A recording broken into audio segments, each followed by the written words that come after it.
Hello అండి, hi, good evening to all of you. So ఇవాళ నేనైతే ఎవరైతే సేవింగ్ అమౌంట్ ఫిక్స్డ్ డిపాజిట్ చేయాలి అనుకుంటున్నారో సో వాళ్ళకైతే మంచి గుడ్ న్యూస్ తీసుకొచ్చానండి. సో మనకు ఒక స్మాల్ బ్యాంక్ వచ్చేసి ఫిక్స్డ్ డిపాజిట్ పైన ఇంట్రెస్ట్ రేట్ అనేది చాలా వరకు పెంచిందండి. మొత్తానికి ఇది ఒక మంచి గుడ్ న్యూస్ అనే అనుకోవాలి. సో ఎవరైతే ఫిక్స్డ్ డిపాజిట్ చేయాలి అనుకుంటున్నారో సో వాళ్ళకైతే చాలా యూస్ఫుల్ అవుతుంది.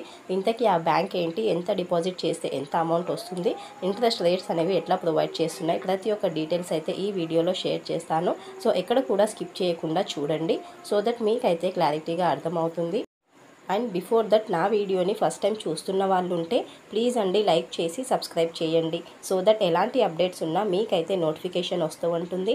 ఇంకా లేట్ చేయకుండా టాపిక్లోకి అయితే వెళ్ళిపోదాం.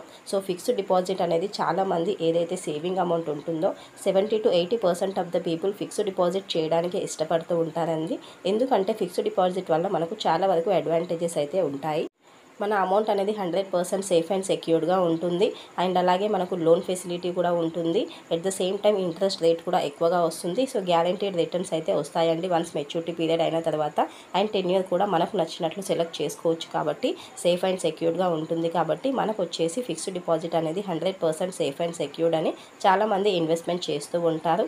అయితే మనకు రీసెంట్గా ఒక బ్యాంక్ వచ్చేసి ఫిక్స్డ్ డిపాజిట్ పైన ఇంట్రెస్ట్ రేట్స్ని అయితే చేంజ్ చేస్తూ వచ్చిందండి. సో ఆ ఇంట్రెస్ట్ రేట్ అయితే చూసేద్దాము. సో ఆ బ్యాంక్ వచ్చేసి మనకు ఉజ్జీవన్ స్మాల్ ఫైనాన్స్ బ్యాంక్ అండి. సో ఈ బ్యాంక్ కూడా మనకు సేఫ్గానే ఉంటుంది, ఎందుకంటే ఈ బ్యాంక్ బ్రాంచెస్ కూడా చాలా వరకు ఉన్నాయి.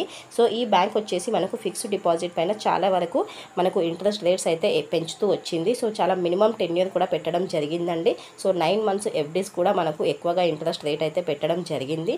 సో ప్రీవియస్గా చూసుకున్నట్లయితే మనకు 9 months 10 yearsకి 7% అయితే ఉండేది. బట్ ఇప్పుడు అది పెంచడం 50 basis points అయితే పెంచడం జరిగింది. సో నార్మల్ కస్టమర్స్కి ఇప్పుడు 7.5% అయితే చేయడం జరిగింది. సో కంపేరిటివ్లీ నార్మల్ సిటిజన్స్ కంటే సీనియర్ సిటిజన్స్కి ఎక్కువగా ఉంటుంది కాబట్టి సో సీనియర్ సిటిజన్స్కి అయితే ఇప్పుడు 8% అయితే చేయడం జరిగిందండి. సో మొత్తానికి ఇది ఒక ఇంత మంచి గుడ్ న్యూస్ అనే అనుకోవాలి. అంతేకాకుండా 12 months 10 years కూడా ఉంది. 12 months 10 years ఎవరైనా పెట్టుకోవాలి అనుకుంటే సో 12 months 10 years పైన కూడా మనకు రెగ్యులర్ సిటిజన్స్కి వచ్చేసి 8.25% అయితే ఉందండి. అదే మనం సీనియర్ సిటిజన్స్కి చూసుకున్నట్లయితే 8.75% ఇంట్రెస్ట్ అయితే ఇస్తుందండి. సో ఇన్ కేస్ మనం 5 lakh rupees డిపాజిట్ చేసామనుకోండి, సో మనకు 1 yearకి వచ్చేసి రెగ్యులర్ సిటిజన్స్కు ఎంత వస్తుంది, మనకు సీనియర్ సిటిజన్స్కి ఎంత వస్తుందో చూసేద్దాము. సో నార్మల్ సిటిజన్స్కి వచ్చేసి 5 lakhsకి 41,200 అయితే వస్తుంది ఇంట్రెస్ట్.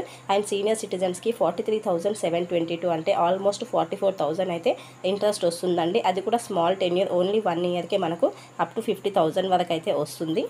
సో ఈ ఫిక్స్డ్ డిపాజిట్సే కాకుండా మనకు ఈ బ్యాంక్ వచ్చేసి మరికొన్ని ఫిక్స్డ్ డిపాజిట్స్ అయితే తీసుకురావడం జరిగిందండి. సో ఈ స్పెషల్ ఫిక్స్డ్ డిపాజిట్ 10 years కూడా మనకు 12 months నుంచి 60 months వరకు అయితే ఉన్నాయండి. బట్ ఇందులో మనము మినిమం వచ్చేసి ₹1,00,00,000 నుంచి అయితే ఇన్వెస్ట్మెంట్ చేసుకోవాలి. కొంచెం లంసమ్ అమౌంట్ ఉన్న వాళ్ళకైతే ఈ స్కీమ్స్ వర్తిస్తుంది.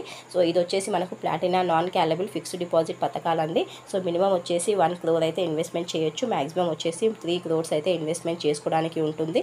బట్ ఒక కండిషన్ అయితే ఉంటుందండి, వన్స్ డిపాజిట్ చేసిన తర్వాత మనం ఎంచిన 10 years ఏదైతే ఉంటుందో ఆ 10 years కంప్లీట్ అయ్యే వరకు అయితే మనము ఆ అమౌంట్ అయితే తీసుకోవడానికి ఉండదండి. సో విత్డ్రా చేసుకోవడానికి ఆప్షన్ అయితే లేదు. సో 10 years కూడా 12 months నుంచి 60 months వరకు అయితే ఇవ్వడం జరిగింది. బట్ ఈ స్కీమ్స్కి వచ్చేసి మనకు ఇంట్రెస్ట్ రేట్ అనేది కొంచెం ఎక్కువగా ప్రొవైడ్ చేస్తూ ఉంటారండి. సో రెగ్యులర్ సిటిజన్స్కి చూసుకున్నట్లయితే 12 months 10 yearsకి 8.45% ఉంది. అండ్ సీనియర్ సిటిజన్స్కి వచ్చేసి 8.95% అయితే ఉందండి. అదే 12 months నుంచి 560 days చూసుకున్నట్లయితే 8.2% అయితే ఉందండి. సో మనం ఎంత 10 years ఎక్కువ పెట్టుకుంటే అంత మనకు ఇంట్రెస్ట్ రేట్స్ అనేది చేంజ్ అవుతూ వస్తుంది. 10 yearsని బట్టి ఇంట్రెస్ట్ రేట్స్ కూడా చేంజ్ అవుతూ వస్తాయి. అండ్ నెక్స్ట్ చూసుకున్నట్లయితే 561 days నుంచి 990 daysకి అయితే 7.95 అయితే ఉంది. అండ్ 60 monthsకి వచ్చినట్లయితే 7.4% అయితే ఉందండి. ఇన్ కేస్ మనం లాంగ్ 10 years పెట్టుకుంటే కొంచెం ఇంట్రెస్ట్ రేట్ అయితే తగ్గుతూ వస్తుంది. సో మినిమం పెట్టుకున్నట్లయితే ఈ స్కీమ్లో వచ్చేసి మనకు 12 monthsది పెట్టుకుంటే చాలా బెటర్గా ఉంటుంది, ఎందుకంటే అప్ టు 9% వరకు సీనియర్ సిటిజన్స్కి వస్తుంది. అండ్ రెగ్యులర్ సిటిజన్స్కి కూడా 8.45 దాకా వస్తుంది. కాబట్టి సో మనము ఫిక్స్డ్ డిపాజిట్ చేసుకున్నట్లయితే 1కి 2 సార్లు థింక్ చేసి అయితే ఇన్వెస్ట్మెంట్ చేసుకోండి ఫ్రెండ్స్. ఏదైతే ఇంట్రెస్ట్ రేట్ ఎక్కువగా ఉంటుందో సో ఆ బ్యాంక్లో ఇన్వెస్ట్మెంట్ చేసుకుంటే బెటర్. ఈ బ్యాంక్ కూడా మనకు ఎక్కువ ఇంట్రెస్ట్ రేట్ ఇస్తుంది కాబట్టి ఎవరైనా ఇన్వెస్ట్మెంట్ చేసుకోవాలి అనుకుంటే తక్కువ 10 yearsకి ఇందులో ఇన్వెస్ట్మెంట్ చేసుకోండి.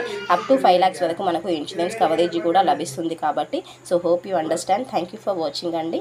నెక్స్ట్ వీడియోలో కలుద్దాం. సో వీడియోని అయితే లైక్ చేయడం మర్చిపోకండి. లైక్ చేస్తే ఇంకా కొంతమందికి షేర్ అవుతుంది, సో దట్ వాళ్ళకు ఎంతో కొంత యూస్ఫుల్ అయితే అవుతుంది. వచ్చిందండి. Thank you for watching. Next వీడియోలో కలుద్దాం. Please do like and subscribe to my channel. Bye అండి. Thank you once again.